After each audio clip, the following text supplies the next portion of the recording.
Today our topic of discussion is mutation. ठीक है, तो म्यूटेशन क्या होता है?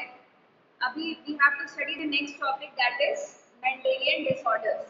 ठीक है, तो Mendelian disorders को पढ़ने से पहले you should know कि what is mutation. तो mutation word जो है, that was, my voice is clear to you all? My voice is clear ना? तो म्यूटेशन जो है, the word mutation was given firstly by ह्यूगो।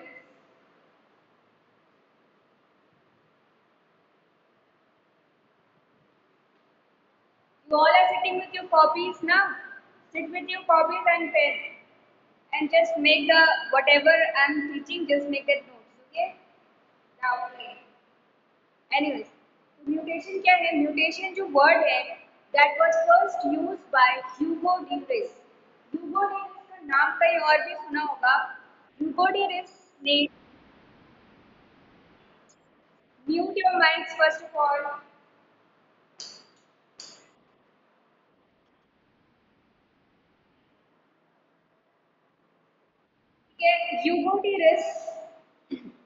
ह्यूगो डेरिस का नाम जो है हमने पहले भी सुना है, और कहाँ सुना है? ह्यूगो डेरिस was among the three scientists who rediscovered the Mendelian work. ठीक है, तो मेंडल का जो वर्क रीडिस्कवर हुआ था, तो उसमें ह्यूगो डेरिस का भी एक नेम है. So the mutation, what, voice is not clear.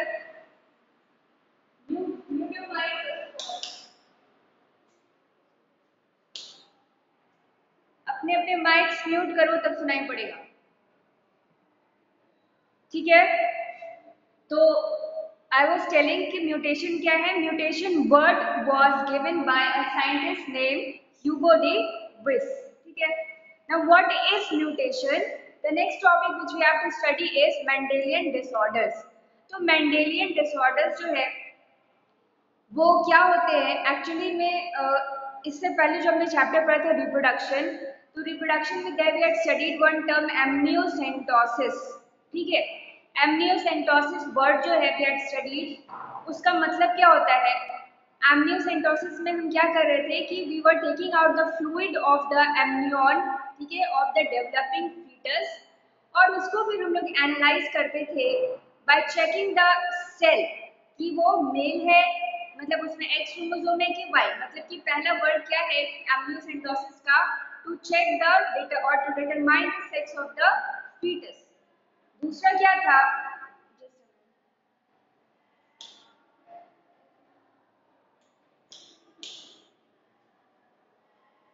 ठीक है, दूसरा क्या था कि it was also used to analyse whether the fetus is having any genetic disorder or not.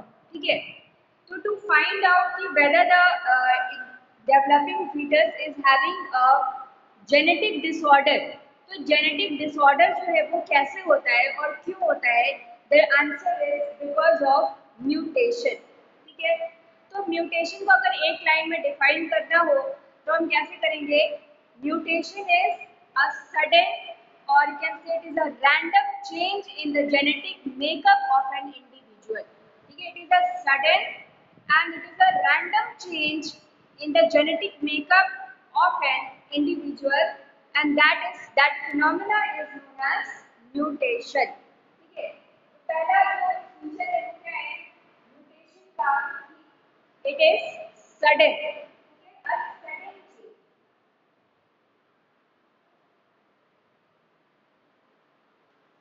जो हमारा जीन्स होता है, ठीक है, तो उसमें कभी भी चेंज अगर होता है सडनली, जैसे कि नॉर्मल जीन्स है, ठीक है, तो नॉर्मल जीन्स में पहले भी बताया था कि जीन्स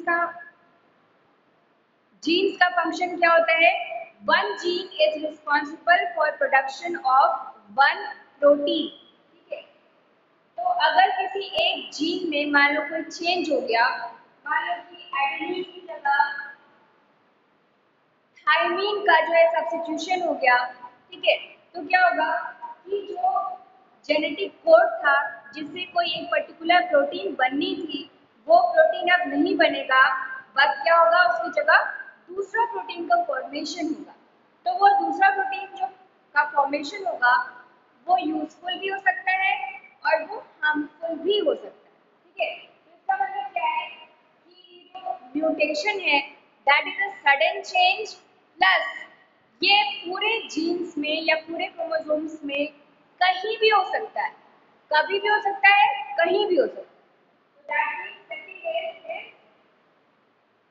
random। ठीक है, फर्स्ट कैरेक्टरिस्टिक क्या है कि इट इज सडन चेंज और दूसरा क्या इट इज रैंडम। अब जीन का जो नया जीन का जो फॉर्मेशन हुआ है बिकॉज ऑफ म्यूटेशन, तो वो जीन जो है वो यूजफुल भी हो सकती है और वो हार्मफुल भी हो सकती है।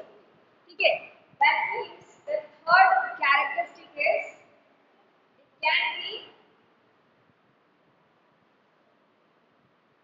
बी हार्मफुल और बेनिफिशियल।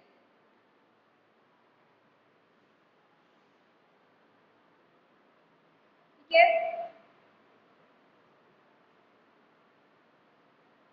दैट मीन्स म्यूटेशन के थ्री कैरेक्टरिस्टिक्स क्या है important, it is a sudden change in the genetic makeup. ठीक है, secondly these changes are random. ठीक है, कोई पर्टिकुलर डिसाइड नहीं होता है कि यहाँ से ही होना है या if my voice is not clear don't worry, just concentrate on the board. I am making the video of this, I'll send you later। ठीक है, कोई प्रॉब्लम नहीं है, but I am trying my best to make your my voice audible। ठीक है, तो क्या है कि पहला क्या है कि सडन चेंज होता है, दूसरा क्या है रैंडम होता है और तीसरा क्या कैरेक्टरिस्टिक है कि इट कैन बी हार्मफुल और इट कैन बी बेनिफिशियल। ठीक है, तो ये थ्री इंपॉर्टेंट कैरेक्टरिस्टिक्स हो गए किसके, mutation.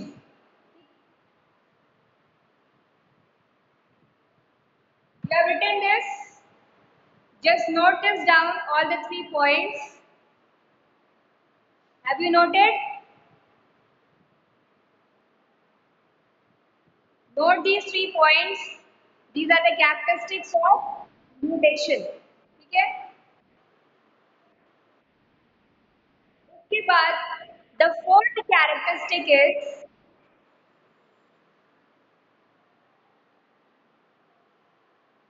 the fourth characteristic is can be somatic or in the sexes। ठीक है, म्यूटेशन जो होता है वो सोमैटिक सेल्स में भी हो सकता है और वो जर्म सेल्स या सेक्स सेल्स में भी हो सकता है। ठीक है, अगर सोमैटिक हुआ, अगर कोई चेंज जो है या कोई म्यूटेशन जो है वो सोमैटिक है, सोमैटिक का मतलब क्या है कि वो बॉडी सेल्स में, तो क्या होगा कि वो हेरिटेबल नहीं होगा। ठीक है, जो सोमैटिक म्यूटेशंस होते हैं the somatic mutations are not heritable. ठीक है, नेक्स्ट कैरेक्टरिस्टिक क्या हो गई, सोमैटिक म्यूटेशन नॉट हेरिटेबल।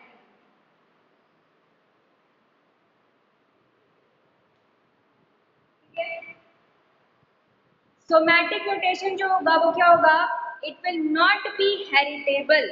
क्यों हेरिटेबल नहीं होगा, क्योंकि सोमैटिक कॉन्स्टिट्यूएंट जो होता है वो सारे इंडिविजुअल्स का सेम होता है और वो नेक्स्ट जनरेशन में पास नहीं होता है। ठीक है, तो जो चीज़ हमारे नेक्स्ट जनरेशन में पास नहीं होगा तो इसका मतलब कि वो क्या है, दैट इज इनहेरिटेबल। कि अगर वो किसी इंडिविजुअल को हो रहा है तो वो उसी तक confined रहेगा and that change will not be passing on to another generation। For example, suppose there is a vegetable। ठीक है, कोई वेजिटेबल है, सपोज ब्रिंजल है। ठीक है, तो मान लो कि ब्रिंजल के जीन्स में, सोमैटिक जीन्स में कोई ऐसा म्यूटेशन हो गया जिससे वो पर्पल कलर का ना होकर वो येलो कलर का हो गया है। ठीक है, या पैचेस बन रहे हैं उसमें येलो येलो कलर के, तो अगर वो सोमैटिक म्यूटेशन है तो उसका जो नेक्स्ट जनरेशन के जो फ्लावर्स बनेंगे या जो वेजिटेबल्स बनेंगे वो पर्पल कलर के ही होंगे, वो येलो कलर के नहीं होंगे। क्यों नहीं होंगे? क्योंकि वो जो चेंज हुआ था, जो म्यूटेशन हुआ था, वो उसके बॉडी सेल्स में हुआ था, सोमैटिक सेल्स में हुआ था, जो कन्फाइंड रहता है एक जनरेशन तक। लेकिन अगर वही चीज उसके जर्म सेल्स में या सेक्स सेल्स में हो तो चूंकि वो क्या है, ट्रांसफरेबल है, हेरिटेबल है, तो उसका इफेक्ट जो होगा वो नेक्स्ट जनरेशन में भी मिलेगा। ठीक है, if you take the example of suppose somatic mutation humans में हो गया। ठीक है, सपोज कर लो कि एक पॉपुलेशन है जहाँ पे सिर्फ ब्लैक आईज है। ठीक है, the colour of the eyes is only black. Suddenly किसी एक इंडिविजुअल का सोमैटिक म्यूटेशन हुआ, ठीक है, और उसकी जो आईज का कलर है वो क्या हुआ कि वो चेंज होके धीरे धीरे सपोज कोई दूसरा कलर हो गया। ठीक है, तो that is because of mutation. या you can take another example, suppose there is one cell. ठीक है, हमको पता है कि हमारे सबके अंदर क्या होता है, कैंसर कॉजिंग सेल्स होते हैं। ठीक है, लेकिन वो कैंसर कॉजिंग सेल्स जो है वो सबके अंदर जो है वो एक्टिवेटेड फॉर्म में नहीं होते। ठीक है, जब we will study about the diseases, we will study about cancer also. तो कैंसर में हम ये पढ़ेंगे कि कैंसर कॉजिंग सेल्स जो होते हैं वो हम सबके अंदर होते हैं, लेकिन वो एक्टिवेट नहीं होते सबके अंदर। तो कोई अगर ऐसा एजेंट है जो पर्टिकुलर सेल्स में म्यूटेशन करा दे जिसकी वजह से जो है वो कैंसर कॉजिंग सेल्स एक्टिवेट हो जाए, तो क्या होगा कि उस पर्टिकुलर इंडिविजुअल में उसको कैंसर हो सकता है। ठीक है, अब चूंकि ये म्यूटेशन जो है सिर्फ उसके बॉडी सेल्स में हुआ है, तो इसका मतलब कि वो कैंसर जो है वो उसी पेशेंट तक रहेगा। It will not be transmitted to its next generation. ठीक है, that is somatic mutation is not heritable. It is only heritable if it occurs in the sex cells. Okay?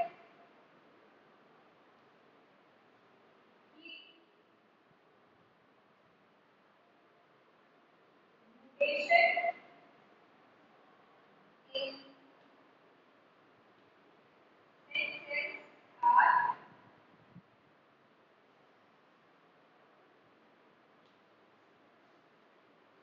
heritable. Okay? Mutation in the sex cells are heritable. So these are some of the characteristics of mutation. उसके बाद जो है mutation जो है वो क्यों होता है या उसके कितने टाइप्स होते हैं, that we have to study. So this much is clear to you कि म्यूटेशन जो है क्या है, वो रैंडम होता है, सडन होता है, उसका इफेक्ट जो है वो पॉजिटिव भी हो सकता है। सपोज कि कोई जीन है जो मतलब म्यूटेशन के बाद और अच्छी हो गई तो क्या होगा, it will be called as beneficial mutation. If that mutation is leading to any disease और it is causing any harm, so that will be considered as non-beneficial or harmful mutation. ठीक है, फिर क्या है, it can occur in the somatic cells also and it can occur in the sex cells also. If it is occurring in the somatic cells, since it is not transferable, so that change will not be heritable. But if it is occurring in the sex cells, 100% it will be heritable. ठीक है, so these are some of the characteristics of mutation. And the term mutation was first of all mentioned by Hugo de Vries. Okay? Now we have to study the types of mutation. The types of mutation बहुत ही described form में नहीं है in your course, but you should know because we have to study the diseases. So for that we should know that what are the types of mutation. Till here is it clear to you all? Till here is it clear? किसी को कोई problem? Any problem to anyone? Okay. Now next we have to study about the types of mutation. ठीक है, तो mutation जो है, एक minute, इससे पहले let's revise what is the protocol.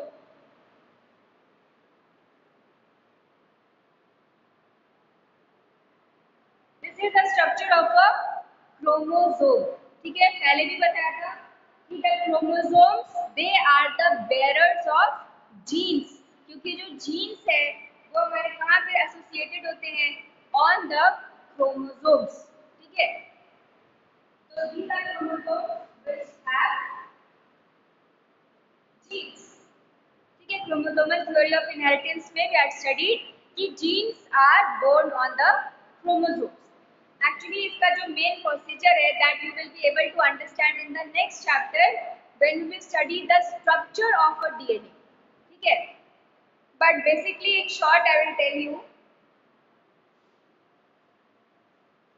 कि जो क्रोमोसोम बनता कैसे है। ठीक है, क्रोमोसोम का फॉर्मेशन कैसे होता है, तो उसके लिए सबसे पहले हमको पता होता है कि what is a chromosome made up of. It is made up of DNA thread plus histone protein. ठीक है, एक डीएनए की थ्रेड है और उसमें जो है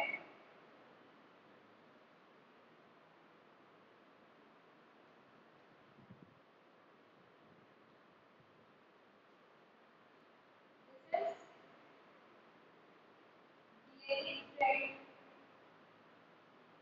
हिस्टोन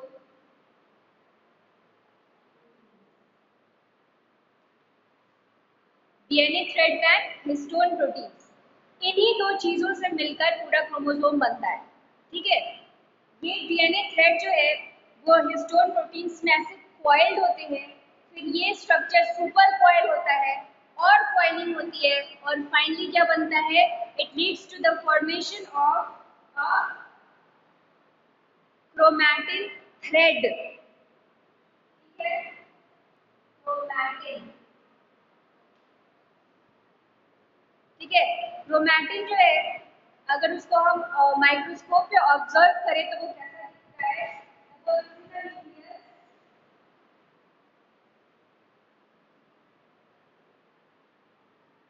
जैसे मोती की माला होती है ना, वैसे ही जो है ये क्रोमैटिन जो है वो न्यूक्लियस में ऐसे शो होंगे। ठीक है, तो what are these thread like structures are DNA and these bead like structures जो होते हैं उसको हम क्या बोलते हैं, हिस्टोन प्रोटीन्स।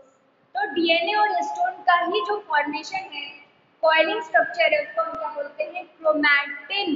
और यही क्रोमैटिन जो है जब सेल डिवीजन का टाइम आता है तो किस में कन्वर्ट हो जाते हैं, वो थोड़ा और थिक हो जाते हैं, थोड़ा और स्वॉलन हो जाते हैं and they lead to the formation of a chromosome.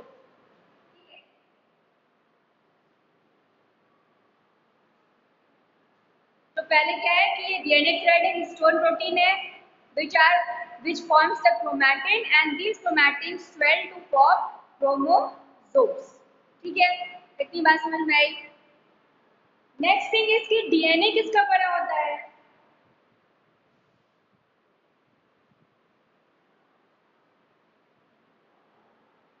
तो डीएनए जो है that it made up of, we had studied in last year, that is in biomolecules chapter, isn't it? We had studied it is made up of bases plus sugar plus a phosphate group। ठीक है, और DNA is made up of a pentose sugar which is deoxyribose sugar, then it is made up of bases। bases जो है वो दो तरह की होती है, प्यूरिन एंड पाइरिमिडीन। इसमें बेसिकली 4 बेसेस होते हैं, एडेनिन, ग्वानिन, थाइमिन, साइटोसिन। ठीक है, शुगर कौन सा होता है, डीऑक्सीराइबोस शुगर, डीऑक्सीराइबोस। और एक फॉस्फेट ग्रुप होता है। ठीक है, तो this we had studied last year कि दीज आर द कंपोनेंट्स, इसको हम क्या बोलते हैं, इसको हम बोलते हैं nucleotides. What is called, it is called as nucleotides. That means DNA क्या है, DNA is the polymerized form of nucleotides. कई सारे न्यूक्लियोटाइड यूनिट्स आपस में ज्वाइन करके एक डीएनए थ्रेड बनाते हैं। ओके, तो अगर हम उसका स्ट्रक्चर और डिटेल में देखें डीएनए का,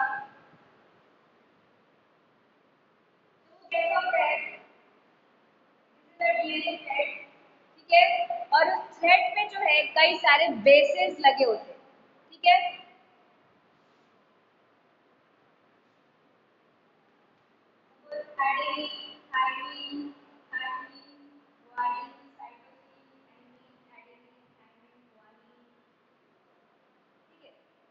ये क्या है, ये एक डीएनए की थ्रेड है।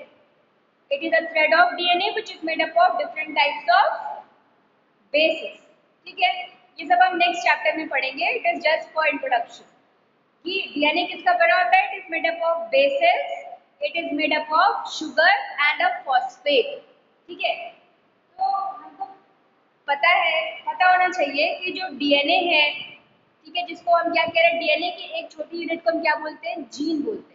और हम ये बोल रहे हैं कि जीन से एक पर्टिकुलर प्रोटीन का फॉर्मेशन होता है, और वो एक पर्टिकुलर प्रोटीन जो है वो एक पर्टिकुलर कैरेक्टर का फॉर्मेशन करता है, ठीक है। तो नेक्स्ट चैप्टर में हम ये पढ़ेंगे कि वो जो जीन है that is in the form of three bases, ठीक है। It is in the form of three bases जिसको हम जेनेटिक कोड कहते हैं, ठीक है। के फॉर्म में होता है और हर एक कोडॉन जो है, ट्रिपलेट जो है, वो एक जीन का फॉर्मेशन रखता है and that is responsible for formation of one protein, ठीक है। डीएनए है, उसमें कई सारे बेसेस लगे हुए हैं और ये बेसेस कैसे काम करते हैं, तीन तीन के फॉर्म में काम करते हैं in the form of triplets, ठीक है। हर ट्रिपलेट को हम जेनेटिक कोडॉन कहते हैं, कोड होता है ना, कोडिंग, तो जेनेटिक कोड होता है तीन तीन का, और हर एक कोड रिस्पॉन्सिबल होता है for the formation of one protein. तो सपोज करो कि इन पूरे सीक्वेंस में जो है अगर कहीं म्यूटेशन हो गया, ठीक है, जैसे कि यहाँ पे वर्ड है पॉइंट म्यूटेशन या जीन म्यूटेशन, ठीक है।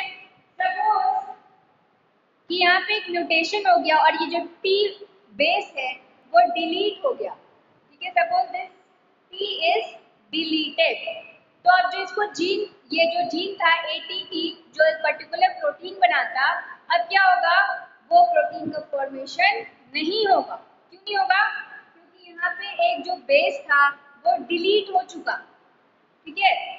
जब ये बेस डिलीट हो गया तो क्या होगा अब कि जो जीन बनना चाहिए था वो जीन ने सॉरी जो प्रोटीन बनना चाहिए था वो प्रोटीन नहीं बन के कोई दूसरा प्रोटीन का फॉर्मेशन होगा, और ये प्रोटीन हार्मफुल भी हो सकती है और ये प्रोटीन जो है वो बेनिफिशियल भी हो सकती है, ठीक है। तो we had studied earlier also कि the mutation can be beneficial also and it can be harmful also, ठीक है। तो पहला क्या चीज हो गई कि मान लो कोई जीन था, वहां पे एक डिलीशन हो गया, ठीक है।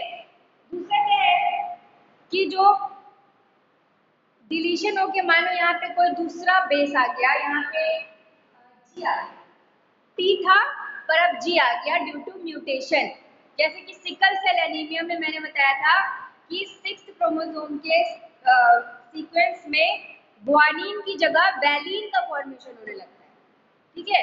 इसका मतलब क्या था कि वहाँ एक जो जीन जो ग्वानिन बनाता सिकल सेल एनीमिया में नॉर्मल हीमोग्लोबिन में, वो अब क्या बना रहा है, वो सिकल सेल आरबीसी बना रहा है, ठीक है। तो इसका मतलब क्या है कि एक पॉइंट पे कहीं भी म्यूटेशन होता है, चाहे वो डिलीशन हो गया चाहे सब्स्टिट्यूशन हो गया, तो उसको हम क्या बोलते हैं, पॉइंट या जीन म्यूटेशन, ठीक है। सब्स्टिट्यूशन का मतलब यहाँ पे क्या है कि यहाँ पे जो टी था, टी की जगह पे एक नया बेस आ गया, जी आ गया, तो एटीटी जो जीन जो प्रोटीन बनाता वो नहीं बना के अब क्या बनाएगा, दूसरा प्रोटीन बनाएगा, ठीक है। या मान लो कि कोई बेस में यहाँ से डिलीट हो गया, ठीक है। अब जब डिलीट हो गया तो क्या हुआ, नॉर्मल सीक्वेंस क्या थी कि वो तीन तीन का कोडॉन बना रहा था, अब चूंकि यहाँ पे एक जीन मिस हो गया है तो क्या होगा कि कोडॉन तब भी बनेंगे लेकिन अब पूरा का पूरा सीक्वेंस चेंज हो जाएगा, एक की डिलीशन से पूरा का पूरा सीक्वेंस चेंज हो गया। अब क्या सीक्वेंस हो गया, ATG, CTA, like this, ठीक है। And this will form different proteins. पहले जो क्या था, ऐसे सीक्वेंस चल रहा था, अब चूंकि यहाँ पे एक डिलीशन हो गया है तो पूरा का पूरा जो सिस्टम है वही क्या है, आगे की तरफ शिफ्ट हो गया है, तो ऐसे म्यूटेशन को हम क्या बोलते हैं, फ्रेम शिफ्ट में, मतलब कि पूरा का पूरा फ्रेम ही शिफ्ट हो गया। ठीक है, पहले क्या था, ऐसे ऐसे पेयरिंग बन रही थी ना 3 3 की। अब क्या है, क्योंकि एक यहाँ पे डिलीट हो गया तो उसको कवर करने के लिए वो नेक्स्ट वाला कोड को अपने साथ ले लेगा, और जब ये नेक्स्ट कोड अपने साथ ले लेगा तो क्या होगा कि बाकी की पूरी कोडॉन्स भी क्या होगी, चेंज हो जाएगी। तो इसको हम बोलते हैं फ्रेम शिफ्ट म्यूटेशन। ठीक है, ये सारी चीजें जो है नेक्स्ट चैप्टर में ज्यादा समझ में आएगी, अभी बस इट्स फॉर इंट्रोडक्टरी पर्पस कि पॉइंट म्यूटेशन होता क्या है। तो अगर हम सिंपल लैंग्वेज में बोले तो पॉइंट म्यूटेशन क्या है कि किसी भी एक पर्टिकुलर पॉइंट पे जीन के एक पर्टिकुलर पॉइंट, पॉइंट का मतलब एक पर्टिकुलर बेस, एक पर्टिकुलर बेस में अगर कोई चेंज हो रहा है, डिलीशन हो रहा है या कोई नया सब्स्टिट्यूशन हो रहा है जिसकी वजह से पूरा का पूरा फ्रेम शिफ्ट हो जा रहा है, तो उस टाइप की म्यूटेशन को हम क्या बोलते हैं, पॉइंट म्यूटेशन। समझ में आई बात, कि सिर्फ एक जीन तक वो म्यूटेशन कन्फाइंड रहता है तो उसको हम पॉइंट म्यूटेशन कहते हैं। ठीक है, so this is one type of mutation. This will be, I will be explaining again in the next chapter. It is just for understanding purpose. अब जल्दी से देख लेते हैं क्रोमोसोमल एबरेशन क्या होता है। यहाँ पे क्या है, चेंज इन द जीन।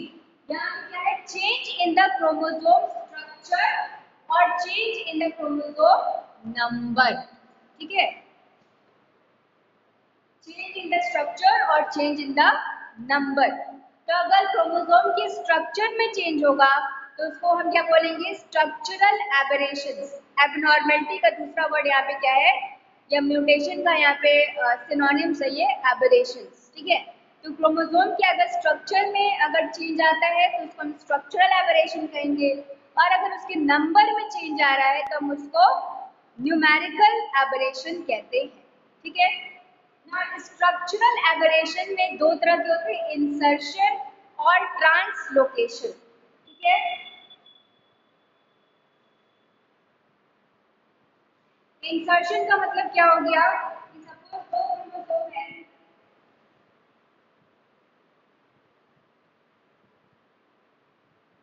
ठीक है, तो इसका एक पोर्शन जो है वो यहाँ से हट के या ऐसे कट आउट होके यहाँ क्या ऐड हो गया। सपोज क्रोमोसोम नंबर 9 है, क्रोमोसोम नंबर 6।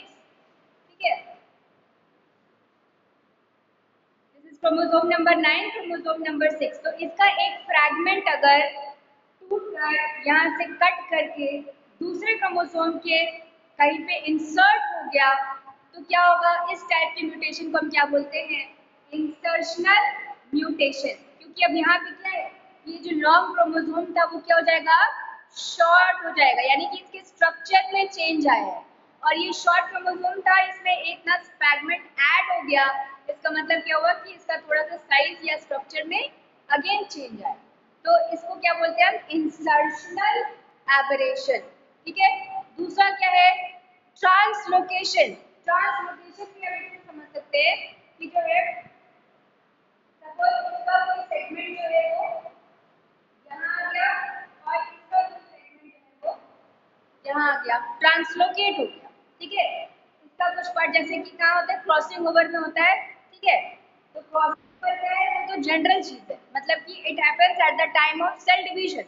लेकिन ये क्या होगा, it will be random any time after cell division. ठीक है, रैंडमली होगा, तो उसको हम क्या बोलेंगे, ट्रांसलोकेशन। तो यहाँ पर भी स्ट्रक्चर पे चेंज आया है, इसीलिए हम इसको क्या बोलते हैं, स्ट्रक्चरल एबरेशन। ठीक है, दूसरा क्या है, change in the number of the chromosome. ठीक है, तो change in the number of chromosomes में क्या होगा, it is of two types, aneuploidy and euploidy. ठीक है, एन्यूप्लॉइडी एंड यूप्लॉइडी। अब इसमें क्या है कि we all know कि we are having 46 chromosomes।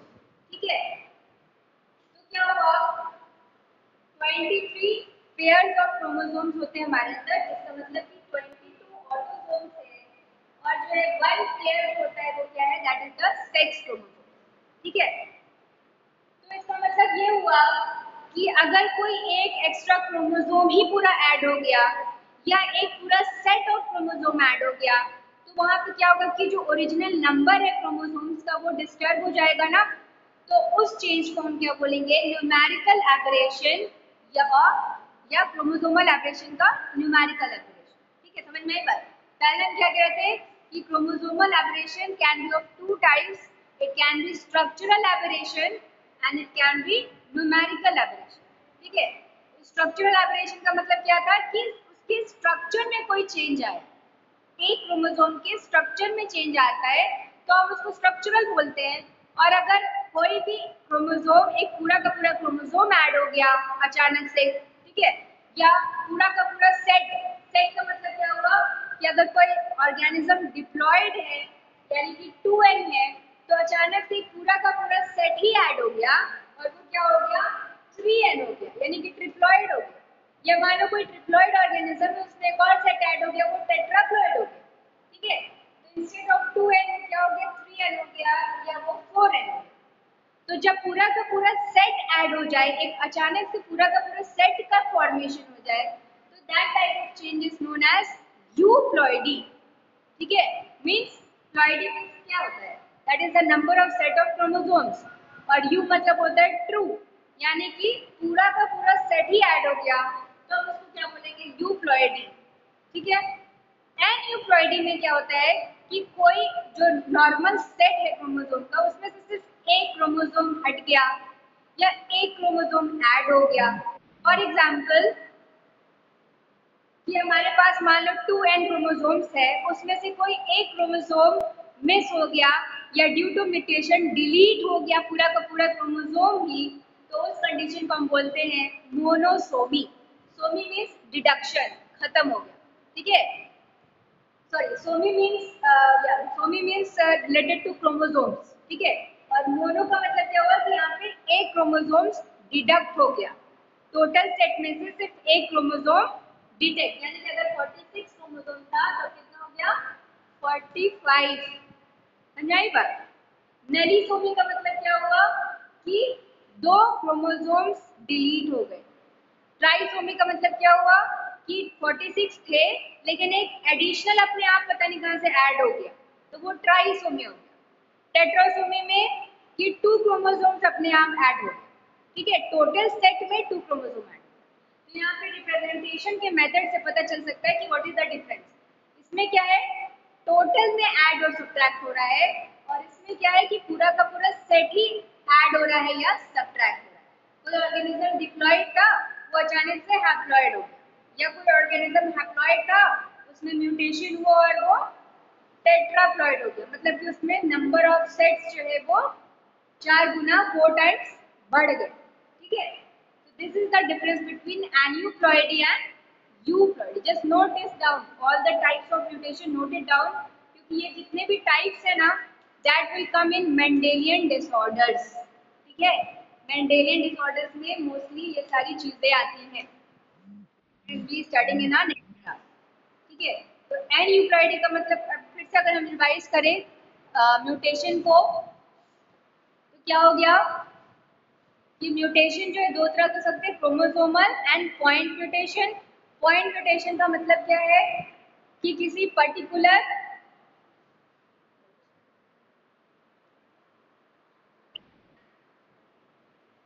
Point mutation का मतलब क्या हुआ कि किसी एक क्रोमोसोम की किसी एक ही जगह पे हो रहा है, पॉइंट पे हो रहा है, किसी एक जीन में ही चेंज हो रहा है, चाहे वो डिलीट हो रहा हो चाहे सब्स्टिट्यूट हो रहा हो, तो उसको हम पॉइंट म्यूटेशन कहेंगे। ठीक है, जैसे कि सिकल सेल एनीमिया था। ठीक है, दूसरा क्या है, क्रोमोसोमल एबरेशन है। क्रोमोसोमल दो तरह के हो सकते हैं कि स्ट्रक्चर में चेंज हो या नंबर में चेंज हो। अगर स्ट्रक्चर में चेंज हो रहा है इसका मतलब कि कोई चीज, कोई दो क्रोमोसोम में उनका कोई फ्रैगमेंट्स एक्सचेंज हो गया या उसका कोई फ्रैगमेंट उसमें जाके इंसर्ट हो गया। ठीक है, तो वहाँ पे चेंज आएगा स्ट्रक्चर में तो हम इसको स्ट्रक्चरल चेंज कहते हैं। पूरे के पूरे नंबर में चेंज आ जाए तो हम उसको न्यूमेरिकल चेंज बोलेंगे। Numerical change can be of again two types, that is aneuploidy and euploidy. Aneuploidy में क्या है कि टोटल जितना हम लोग डिप्लॉयड है, अगर हमारे पास 2n क्रोमोसोम्स है तो उसमें सिर्फ एक क्रोमोसोम ऐड हो रहा है तो मोनोसोमी कहेंगे, सॉरी एक क्रोमोसोम सब्ट्रैक्ट हो रहा है यानी डिलीट हो जा रहा है नेचर से, हमारी बॉडी से, तो हम उसको मोनोसोमी कहेंगे। 2 क्रोमोसोम डिलीट हो रहा है तो नलिसोमी कहेंगे। एक एक्स्ट्रा ऐड हो रहा है तो ट्राइसोमी कहेंगे, और दो एक्स्ट्रा ऐड हो रहे हैं तो टेट्रासोमी कहेंगे। ठीक है, तो इस चेंज को क्या बोलते हैं? Aneuploidy, that is change in only the number of chromosomes, not the set of chromosomes. और यहाँ पे क्या है कि पूरा का पूरा सेट ही ऐड हो रहा है या डिलीट हो रहा है। डिप्लॉइड थे तो टेट्राप्लॉइड भी हो सकते हैं, पेंटाप्लॉइड भी हो सकते हैं, ऑक्टाप्लॉइड भी हो सकते हैं, कुछ भी हो सकता है। ठीक है, सो दैट इज यूप्लॉइड। एक और टर्म है that is known as mutagens. Mutagens क्या है? नाम से क्लियर है, those agents which bring about mutation. अब ये म्यूटेशन जो है वो कई सोर्सेज से हो सकता है, that can be through radiations, ultraviolet, या it can be through UV sorry X rays, ठीक है, या it can be due to some carcinogenic agents जैसे कि टोबैको हो गया, क्योंकि उसमें निकोटीन पाया जाता है, कैफीन हो गया। ठीक है, तो these are the agents of mutation.